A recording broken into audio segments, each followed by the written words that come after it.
What's up guys, welcome back to a bit of a different video. Today I'm doing a pest farming guide here in a Hypixel SkyBlock because I've honestly gotten hooked to pest farming. So today is going to be a pest farming guide, basically how you can make everything to from 30 to 50 mil per hour as well as up to 100 mil per hour with the Great Feast event. Now, real quick before the video starts, make sure to leave a thumbs up and a like. No, leave a thumbs up and subscribe if you enjoyed this video. And make sure to type your IGN down below and subscribe to be entered into the 17k gem giveaway. Let's get into it. Now, first of all, I want to be talking about the farm design. The farm design as well as, or we'll just talk about the farm design for now. What was that? This design I got from 16th Garden. Their channel will be linked in the description box below. Make sure to check them out for the actual farm design. It is a one-plot design that works extremely well with pest farming. It is basically just optimized to be as good as possible with only having to hold down 2 keys. I will demonstrate that later when I actually show you guys how to pest farm. Now also, if you're going to be doing pest farming, I recommend getting SkyHanny. SkyHanny is honestly the best mod to use for farming. As you can see here in the garden tab, there's just a ton of stuff. Also, custom keybinds is a thing. It is amazing. Now, this is sort of the farm you have to be pest farming. Now, basically, how this works, right? You want to have one set of Helianthus armor, or whatever the armor you can. I wouldn't really recommend doing this before you actually have Fermento armor. But when you get Fermento or Helianthus armor, have a set with Mantid on it. Sunset is optional, but Pesterminator 6 is the bare minimum, I would say. You need to have the pest chance as high as possible. As well as just your best sort of tool. I would recommend farming wheat because it is the best to be farming. Now for this farm, as you will see when you go to the video, you need this yaw and pitch. If we go ahead and snap into that yaw and pitch, we're going to be able to farm at this angle. Now basically, now that I can see that my pest cooldown, as you can see over here, which you can enable in the SkyHanny, let's see, pests, somewhere in here you can enable pest cooldown. It is good to just turn on all of these settings. I would definitely recommend doing that. And I would also recommend binding, if you haven't already, binding your jump to left button and then your attack to space. That means I only have to click W and space to be running along here. Now when my pest cooldown is ready, I equip my mosquito pet. If you can't afford a mosquito, you can use a hedgehog pet. If you can't afford a roast dragon, you can use an elephant pet. It really doesn't matter. But let's start with just, I have a rule set. If we go into here, I have a rule set to when enter combat, equip roast dragon. And when you throw a fishing hook, equip mosquito. So now that my pest cooldown is low, we throw this, equips the mosquito. We just run along here, and that's going to spawn our pests. Now, usually, if you just have this design of farm without anything else, your pests are just going to spawn on top of you. What I like to do then is have the SkyHanny keys. If you go into here and you type key, your teleport key with pests should be on whatever you want. I have it on C, which means when a pest spawns, I can click on C, and that would bring me over here. That is sort of what I started with, but what I've found that is easier to do is just have a AOTV and just warp on top. Now you can see my pest didn't spawn here. That is because I have a jukebox. It is extremely expensive. It's like 400 mil. But that basically means I spawn in this chamber, I can hold down right click, and that's gonna just remove all the pests instantly. Now this design is also made by 16th Garden. I will also link this video down below if you want to have this sort of setup for your pests with a disco destination. Now again, if you don't have a disco destination, just warping on top of your plot works completely fine. It does take a little longer, therefore you will not have as good of rates as you would with the disco destination. But again, it's a 400 mil item, so it's very, very understandable if you don't. Now this is just a pest farming guide. This isn't a armor guide or nothing.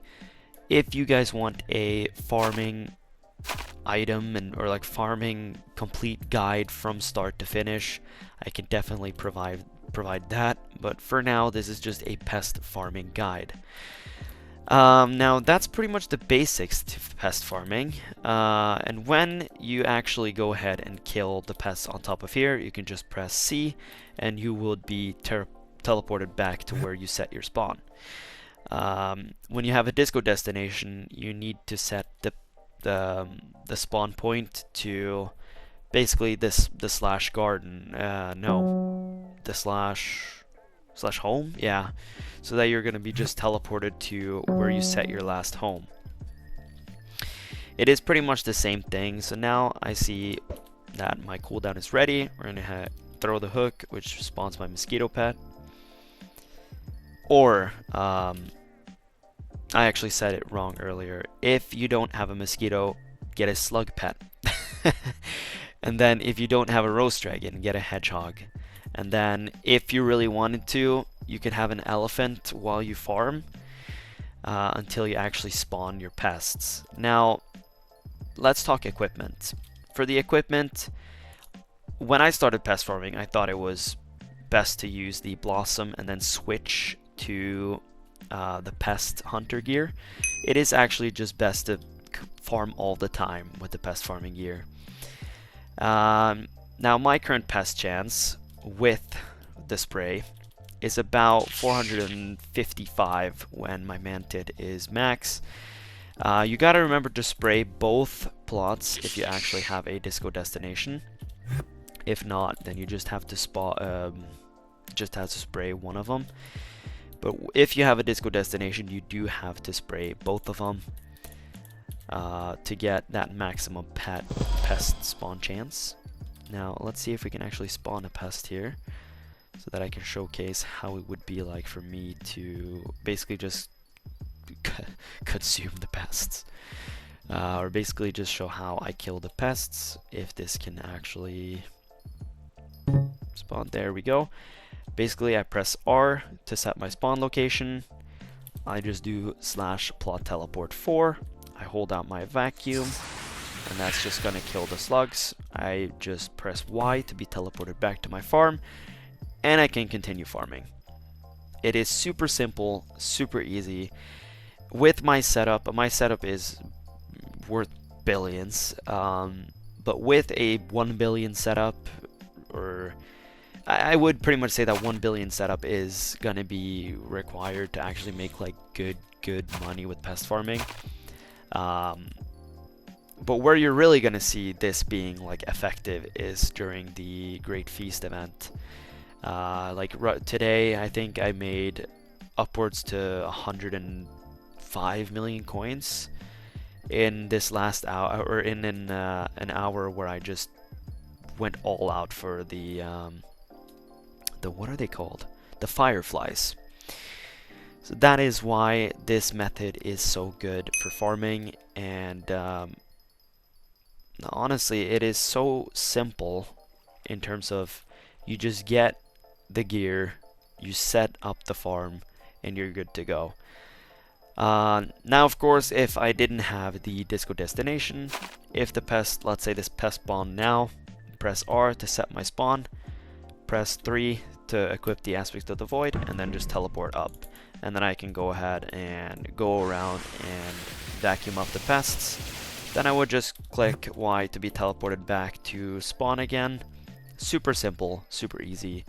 Doesn't take a lot of brain power to do.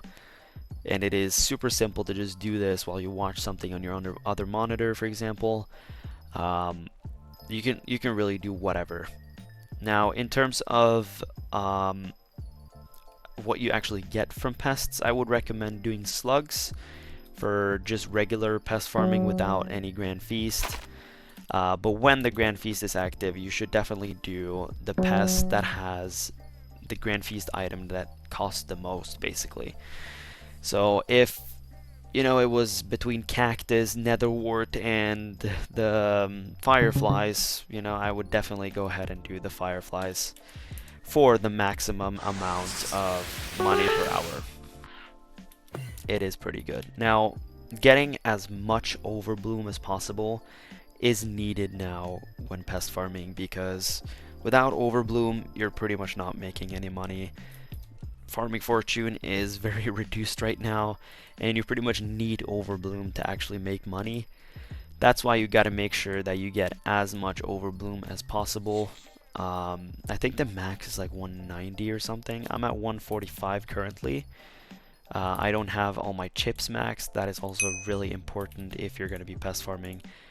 Get the rare finder and the vermin vaporizer chip maxed out as quickly as possible, so that it is just as easy as possible as well to just get as high stats as possible. That's a lot of possibles. Now, real quick before the video ends, I want to just show you guys. Okay, I do not know how to type. What? Okay, there we go. If we go over to their garden and we check out this right here, if you guys want to have the facts, I think they do also show this in the actual video. And for the disco destination, these are some infos. If you want to build it, just go ahead and check out the tutorial on their page. As I said, link is going to be in the description. And if you guys want a farming gear guide, make sure to comment down below. And thank you guys so much for watching today. Tomorrow is going to be back to the regular flipping videos. I'm also going to be streaming. Make sure to leave a thumbs up and subscribe to be entered into the giveaway, as well as type your IGN down below. And yeah, thank you guys so much for watching.